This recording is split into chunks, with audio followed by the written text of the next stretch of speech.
Robert Plank Show, episode 29. Productivity hacks of the ultra successful. Quick question. Are you Kanye West or are you William Shatner? Those are your only two choices. So actually don't just let this pass you by. Actually think about your answer to that question. Are you Kanye West or are you William Shatner? Now the reason I ask is because a huge problem I see with a lot of internet marketing, online business, work at home entrepreneurs is they're sheepish, they're shy. They don't put themselves out there. You look at a guy, for example, like William Shatner, he struggled a lot in his life. Before he became famous, he basically took way too many plays and movies and TV roles to the point where his agent said, you should hold out for some better TV shows and movies. But William Shatner's problem was, he liked acting and he wanted to do more of it, so it didn't make any sense to not act in order to get paid more for acting later. And even, if you look at after he was Captain Kirk, he had a nasty divorce, and back then actors weren't paid royalties and things like that, so he lived out of his car for a while, but then made a comeback in the 70s and in the 80s, and then he kind of fell out of style again and made a comeback again and again and again. And he's a huge, you call him the egomaniac. You see what he does on his TV shows, movies, websites, online videos, books, things like that. It's all about him. And he's proud of what he does, and that's good. But then you look at a guy like the rapper, singer Kanye West, and if you think about at least his public persona is a total jerk. This stereotypical rich guy who just bulldozes over everyone. And the difference between the two, the two guys who are famous and have a personality and are very good at marketing themselves, the difference is guys like Kanye West, that type at least, has to tear down others in order for them to look good. Guys like William Shatner build themselves up so much, put themselves out there so much that they are good on their own. And they don't have to look good by making someone else look crappy in comparison. So think about that today. Are you Kanye West? Are you tearing others down? Because it's easy to fall in that trap if you don't realize it. Or are you William Shatner? Are you simply better and incomparable to everyone else? So the reason why this comes up is because I get lectured quite a bit by people who claim they know better and they always have an opinion, because it's so easy to look at someone else's business from the outside, isn't it? And they have all these opinions and say, you know what you should do, Robert? You're an idiot for doing this and doing this, and you're an even bigger idiot for leaving this out, and you should do this and this and this and this. And you know what? I'll listen to anything to a point. I'll listen to anyone's advice, and a lot of people give good advice, and sometimes I just don't get it at the right time in my online career, maybe too early, too late. But sometimes you come across people who just have just plain bad ideas, but they are so aggressive and insistent about them that you can't help but listen. And all they end up doing is complicating things. And over and over again, especially at things like offline events, people say, Robert, you should do this, this, this, and this. And by the time they explain it, I say, you're talking about an upsell. I have that. Why don't you just say upsell? Or they have this huge, crazy scheme, and I say, what you've described there is a coaching program. What you've described there is an autoresponder sequence. I have that. So a lot of us think we need complicated things when the simpler things will do. Another example is, someone at one point was very, very, very insistent that Lance and I needed to have a $500 a month membership program. Just a program where someone could pay us $500 a month and just get access to all of our stuff. And this was also around the time when we began really keeping an eye on our accounting and running all these QuickBooks reports and looking at what exact trends were happening in our business. And we were able to narrow down this group of people who were already paying us $500 a month. Now, if you don't know me, if you don't know Lance Tomashiro, we have different membership programs like Membership Cube to run a membership site, Webinar Crusher to run like GoToMeeting, GoToWebinar, pitches and classes and things like that. And we have a lot of people in multiple programs like these, and basically if we had followed this advice, we would have thrown out so much and done all this work just to get back to where we actually are at. So you might hear some things that you may have heard in the past, or they might actually go contradictory to even common sense, but I don't want you to throw those out just because they're simple ideas. So I basically have, let's just say, 4 things to talk with you today. First of all, the 3 types of activities that you go out and do on a daily basis, and it's very important that you are honest with yourself and identify which activities you're doing.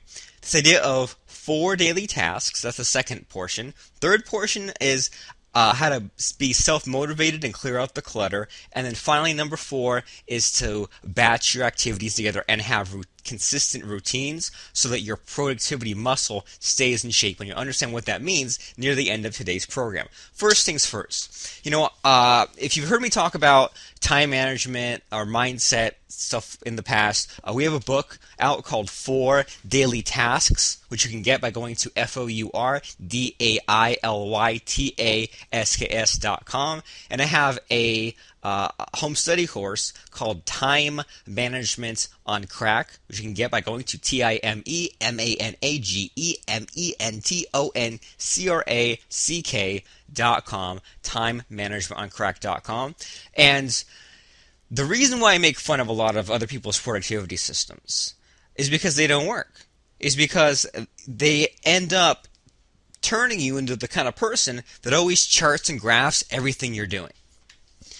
There's so much basically overhead is the only way I can put it, where people make to-do lists consisting of to-do lists, and then they follow the system where you put it into different quadrants, or you prioritize them, or you put it in different columns, or you load up your calendar with 52 things a day, and it's just a glorified to-do list. The problem with to-do lists is that once we ask our brain something, it can't help but give us an answer, even to the point where we stopped asking. So if you say, can you think of as many words as possible that start with the letter C?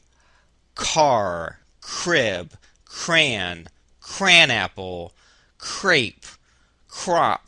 You'll think of all these things, and tomorrow your brain will still be listing different words and words and words and words that begin with letter C, even though you don't need that information anymore. So everyone says, we know what you got to do, just get everything out of your brain, write it all on a list. The problem is that it doesn't work that way. Once you start on that list, your brain will think of more things to add to that list, and it'll be never ending.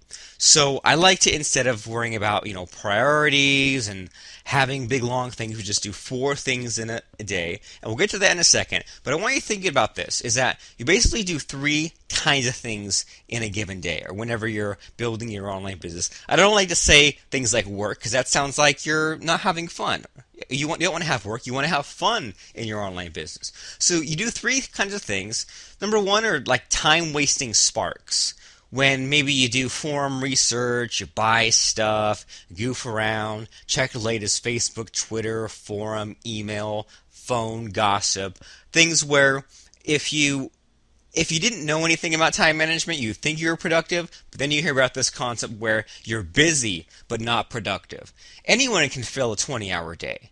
But it takes some real skill to fill those things with important tasks, and on a given day, you'll probably only will do about 15 minutes of actual effort, if that. So time-wasting sparks, things where maybe it's fun, you feel like you're being productive. You have this illusion of being productive, but you're not. And the overhead idea here, we are categorizing and organizing and whiteboarding. I threw away my whiteboard years ago, and my income shot up as a result. So you feel like you're productive, you're just busy. Now, the second type of activity is, you need it sometimes, but it's not. You don't want to have too much. This is something that we have in moderation, and that's maintenance. I mentioned earlier about stuff like bookkeeping, or if you're doing stuff like customer support, right? Dealing with improvements or bugs in your software, or dealing with lost passwords, refund requests, customer questions. Not to say these things aren't important, but my idea of maintenance is, well, if all you did all day, every day, or not all day, but in the time that you're basically clocking in to your business, every day for the next year, if that's all you did, would your business grow? And if all you're doing is answering customer questions, that's a good thing to do. But if that's all you did, your business would be cut in half in a year, because you wouldn't be getting in any new customers, things like that. So there are definitely these activities that, they shouldn't go ignored, but they're not urgent. These are just maintenance tasks where we might go and collect testimonials for a product. we might check sales letters and make sure all the links are working or that all the information is up to date, but it's not going to be the thing that makes you a lot of money. And that leads me to the third and final type of activity, money generating activities.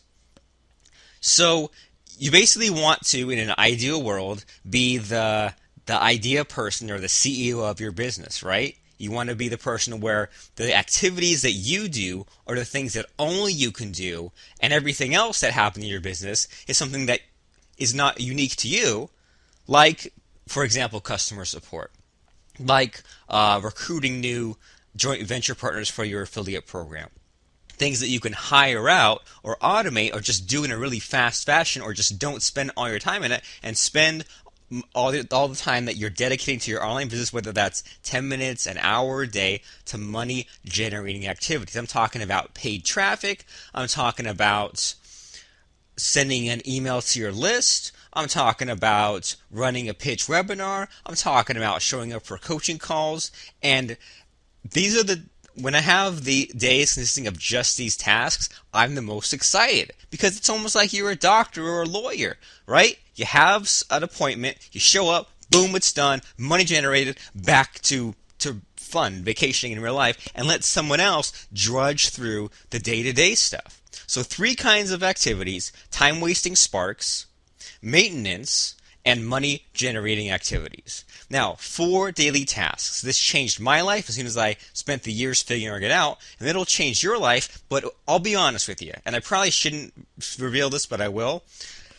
We see a heck of a lot of people's lives change from 4 daily tasks, but only for 30 days. Now, why? Why would someone be having all this difficulty, discover 4 daily tasks, they get a heck of a lot of stuff done in 30 days, and then they just go right back to their old routine? Well, because once you get to a certain point, it's easy to forget how far you've come. It's kind of like let's say you weigh, 400, 500 pounds, hugely overweight, and you hit the gym every day, lost pounds, and you shrunk down to 150 pounds. You're lean, you got big muscles, all that stuff. Well, now it's tempting to just go and revert back to that old lifestyle, isn't it? Or what if you're struggling, you're just scraping by, no money in the bank, no money in your pocket, and you bust your butt and you end up with $1 million in the bank after a year? Then it's tempting to just go on vacation for a couple of years until it dwindles out, and you're right back in the same situation you're at. It's called regressing. So that's the only drawback of 4 daily tasks, is that this works very quickly, and because it works quickly, it's tempting to go back to the old ways because you forget how things were before, and then you kind of end up in a vicious cycle of, okay, well, I'm productive, I'm doing my 4 daily tasks, okay, I'm too smart for that, I'm going to go back to my old way, well, shoot, now everything's slowed back down, now I got to get used to 4 daily tasks. So the big reason why I get a lot of stuff done is because I don't trust myself. And I know that if I let my subconscious or my brain, or if I let the chips fall where they may, I know that I wouldn't get things done. And I know that I would let sometimes weeks or months go by without any money generating activities. So even though I might think that things like, well, should I really send an email today? Should I do a pitch webinar? Well, yes, because that's what made money, and I want to do those things to make the most amount of money possible and not have to keep going up that hill. I want to pick up speed and to use the term maintenance almost, but I kind of want to, keep that speed going with just way less effort than it took to get the train rolling in the first place. So 4 daily tasks, get the book, and then inside the book you can get access to our private Facebook group where every day, and there's a bunch of us in this group, where we go in and post our 4 tasks, and we, use abbreviations and acronyms so we don't have to spew off all these details, but just, I'm doing these 4 things, and just the activity of publicly declaring it and other people seeing it multiplies the chances that you'll get it done. So identify your 3 types of activities, do just 4 of those money generating activities per day, and get the book, join the group to get that accountability. Once again, that's 4dailytasks.com. Now the third one keeps going along these lines, that your brain plays tricks on you. Your brain will get you excited about, well, you know what? Your brain will get you excited about new things. And this is dangerous if you've achieved some level of success. So let me explain.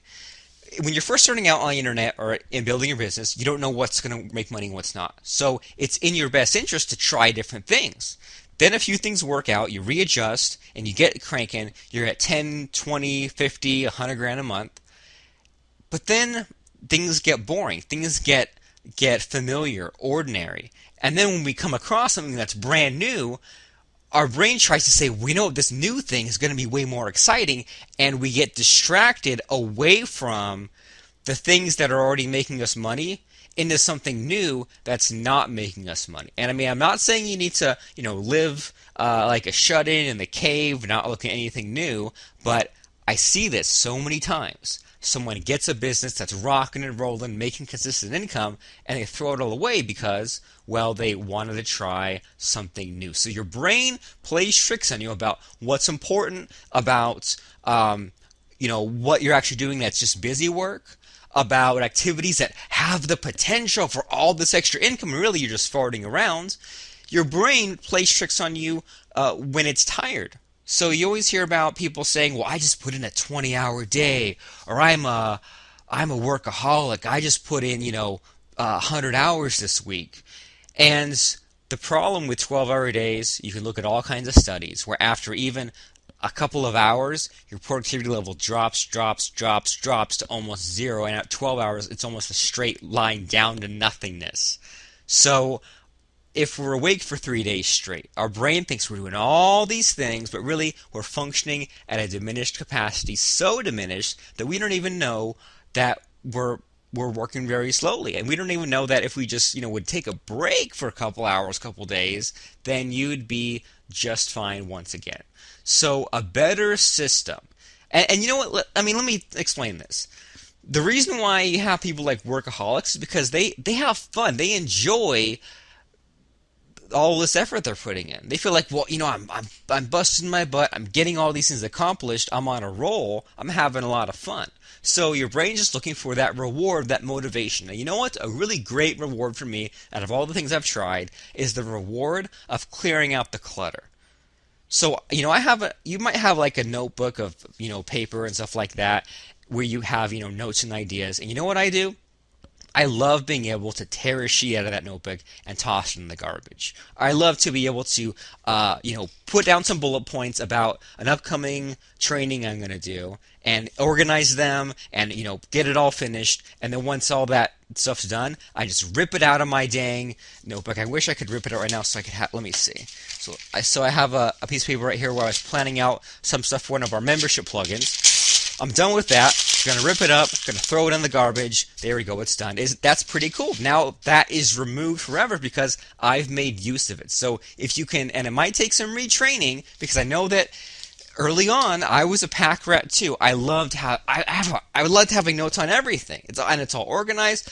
But there have been studies done over and over again that 80% of the notes you file away don't get looked at again. The only trouble is you don't know which 80%. So rewards, motivation, and clear out that clutter. And now finally, the final productivity hack of the ultra successful I want to share with you today is to batch your activities together and work that muscle to have consistent routines. Let me explain. If I took a year off of podcasting and running webinars and writing blog posts, it'd be really tough to get started again.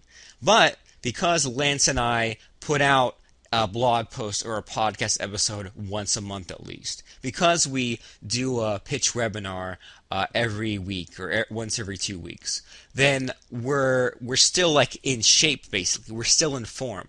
When I was in the band in middle school and in high school, I played saxophone. When I was at my peak, when I was doing very well, is when I was just practicing exactly 1 hour a day after school. And then when I thought I had it figured out, I slacked off on my practicing, well then my skill declined as well. So batch activities together because it takes a lot of work for your brain to switch gears, and you lose a lot of productivity and time by doing that. So I always like to, if I'm recording a video, then maybe record an hour-long video, not just 10 minutes at a time. Or if I'm making a blog post, maybe type out 2 blog posts. That way I have one for now, one for later. But it might be difficult. I know for me at first, it was so difficult making a sales letter, making a video, making an article, writing an email. But if you can get to the point where it just becomes a part of your routine, you write an email, you add the autoresponder sequence once every morning, or you crank out another chapter or another page or another paragraph of your book every evening, you need to get a few money-making activities in your routine so that they become habits, so that it becomes weird to not do that thing. We have a course called makeaproduct.com. That's makeaproduct.com, makeaproduct.com, where we show you how to speak out, dictate out a book, a report, even a series of articles, because if you can just talk and you can explain 3 talking points for 3 minutes, well then you can have a pretty darn long 400 to 500 word article. And if you just did that every morning, you wake up, 3 minutes, boom, it's in the can, take a shower. I mean, that's 365 articles, blog posts, chapters of a book, guest blog posts, whatever it is you want, every single year. And I love that whole idea of partial outsourcing, of if I'm going on off to a conference, or I'm taking the weekend off, or I'm taking half the week off, but I know that somewhere out there, someone is transcribing the audios I'm making, or somewhere out there, the traffic's coming in, or my autoresponder emails are being sent out. But at the end of the day, at the end of the week, at the end of the month, at the end of this session, I want you to put this in your head, is whenever you're thinking about, should I do this thing or not? Well, the answer is, how much money will that make me? If doing this thing will make you more money, then it's worth doing.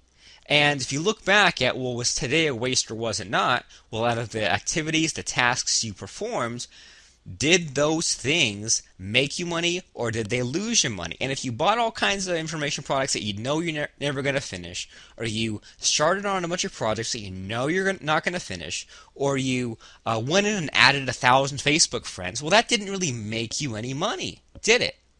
But the fundamentals of internet marketing, what Lance and I call the income machine, sales letter, membership site, traffic, stuff like that, those are all things you can add to make you money. So I think that's a great place to leave off. At the end of the day, how much money did those things make you?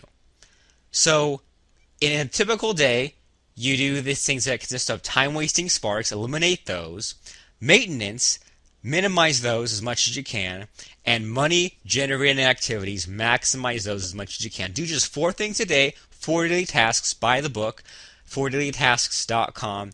We like to do 3 tasks of about 40 minutes and 1 task of about 10 minutes, and they take a break in which, like a short, 10, 30 hour break in between each of those, and I get a heck of a lot more done in a day than most people do all week and all month. Clear out the clutter, batch activities, and have consistent routines to build that productivity muscle. My name is Robert Plank. Make sure to let us know what you think of today's episode, today's podcast, by going to robertplank.com and leave a quick comment. That's RobertPlank.com. I'm Robert Plank. Get back out there, build that online business, and let me know how it works out. I'm Robert Plank. Thanks a bunch for listening.